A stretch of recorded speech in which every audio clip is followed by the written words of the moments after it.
Of course, we do have both general managers coming by the show to say what's up. Brian Castro will join us at 3:30. Billy Epler will join us at 4:30. I know a lot of you are ticked off. We'll ask all the questions that you need answered as we get ready for the final 50-plus games of the baseball season.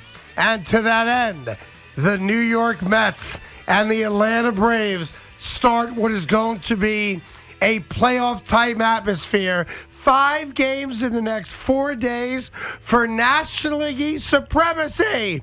Meanwhile, Yankee fans have finally come to terms with the fact that Gerrit Cole is not an ace. Good afternoon, Evan. How are you today, Ken? Oh, I'm good. I thought of you yesterday as he was getting his ass kicked. No, I was in the car listening to my Yankee compadres, John Sterling and Susan Waldman. Oh, is that right? That's right. You went down to D.C., right? I went down to D.C., so I'm on my way down there, and it was a live batting practice in the first inning, and all I could think about was you. Yes. And how Evan you actually felt. texted me, knowing I would be watching the game. An afternoon game, which is why we weren't on the air yesterday. And I turned it off, frankly. I turned it off because I knew they weren't coming back. And Gerrit Cole, I don't care about 100 pitches. I don't care about the 5 innings after. Gerrit Cole put them in a crevice they couldn't claw out of. Yeah. And here's the problem with that. You could go one of 2 ways with it.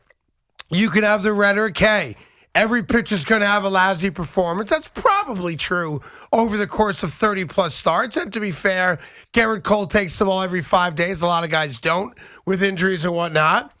But when you start taking stock of the New York Yankees right now, the thing more than anything else that was their strength as they built this insurmountable lead in the American League East was their pitching. Yeah. And now, partially because of injury for sure, partially because of that's the way it goes sometimes, the pitching's a major question mark.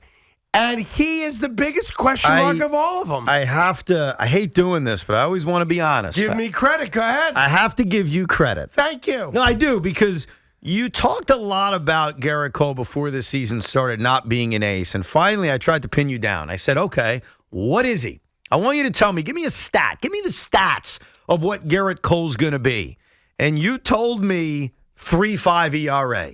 And I said, well, for a lot of pitchers, that's good, that's decent, that's solid. Keeps you in the bigs. That's not what you're paying for, though.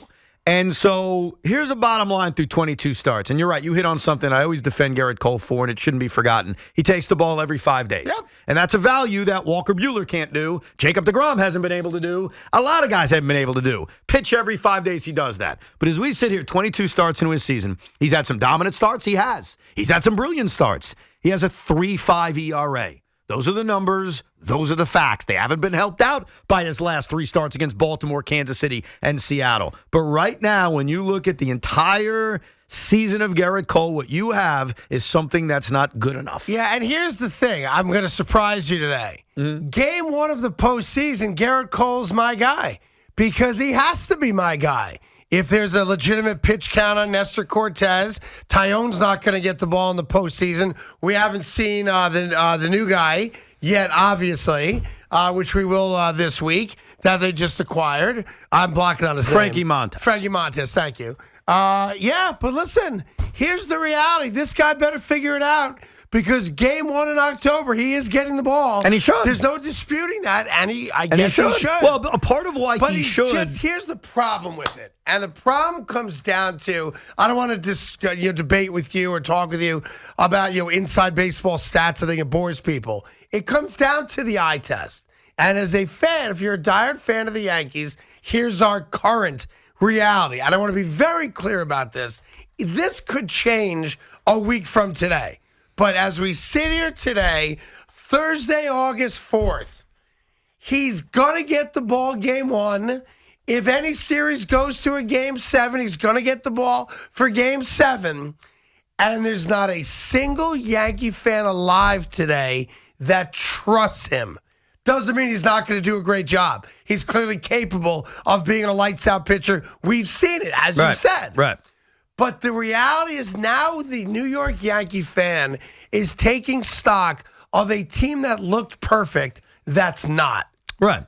And that's our reality. Well, look, Nobody trusts him. Gerrit Cole is going to have to be brilliant for the Yankees to win a World Series. I think that's the reality, and nothing's going to change. Like, we may spend a lot of time over the next few weeks and months debating Gerrit Cole, but it's irrelevant. The one thing we all have to agree on is what you said. He's getting the baseball in Game 1 of the divisional series. That's it. He's going to have to pitch big in the postseason. The thing you would hold your hat on is that outside of the wild card game last year, which I know you can't erase, he's been a good playoff pitcher for the Yankees. Yeah. And obviously before that with Houston. He's proven that in a big moment and in a big spot, he can deliver the goods. But what he's proven this season, whether it's spider tack, whether it's age, whatever it is he has been an inconsistent guy. And that's how he's gotten to the numbers he's gotten at. Yep. There are days in which he looks dominant. There are days in which people will probably tweet you saying, "You're an idiot, Craig." And then there are days like yesterday where he's throwing batting practice. And he's saying, well, maybe it's pitch selection between him and Higgy. Maybe it's location. Maybe it's this.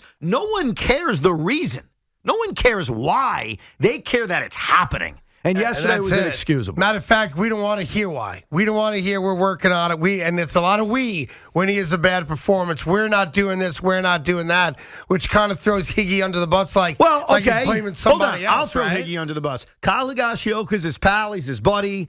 In the last 3 starts where Cole has struggled, Higgy's caught all of them. And if you look at the numbers between Trevino and Higgy, there's no reason anymore that Kyle Higashioka should be catching Gerrit Cole. I'll do you one better. I'm not going to be surprised. Well, good. I'm with you on that. No, that's I'm with you on that. Yeah. Like at some point, numbers are numbers, and it's an easy out to say, well, I better start throwing only to this guy versus that guy. Bottom line is this. He does make a lot of money, and that is a part of this conversation. And Yankee fans are now going to start demanding that we start getting a return on the investment. We didn't last year, obviously, at Fenway, but he's got to be the guy. And whatever happened yesterday that became a batting practice first inning with 3 balls leaving the yard and 6 runs, I do not want to hear from the Susan Waldmans of the world, well, the next 5 innings he was brilliant. Too late. Here's a problem. His game was over. The reason 5 minutes in. The reason the game was over, like if they were facing Marco Gonzalez, if they were facing an average starting pitcher, there's a possibility that Gerrit Cole settling down, yes, could have changed the game. The Yankees chip away. Luis Rojas doesn't send IKF on a bad send in the second inning. And the Yankees all of a sudden come back and win. And we look back at Cole and say, wow, it was really important that he settled in. The problem was you were facing a playoff caliber pitcher yesterday. Yeah. You're facing the kind of guy you're going to see in October in Luis Castillo. And more times than not, Craig, I don't care how good your offense is. When you're down 6-0 in the first inning, you're going to lose. 99% of the time. I agree. So I mean, that's obviously the big story today is as the New York Yankees kind of, go through the motions getting ready for October. We have not seen what these acquisitions are going to do for them yet, obviously. One guy's not going to play till mid-September. We have no idea. That trade makes no sense. I've had 36 hours to think about this. I'm sorry. Like, trading pitching depth in Jordan Montgomery, a guy you've kind of developed him. Guy. You've watched him. You've rehabbed him. And yes, his last 2 starts weren't great. To trade him away for a 4th outfielder who, yes, is brilliant defensively, but you traded a middle to back of the rotation left-hander for a 4th outfielder? And I'll tell you something else. What? Aaron Judge is an above-average defensive center fielder. There wasn't a glaring weakness with the Yankees' outfield defense either. Here's the thing. You're right. In the postseason, Harrison Bader comes off the bench. Because in the postseason, I think it's pretty simple. Aaron Judge is in center.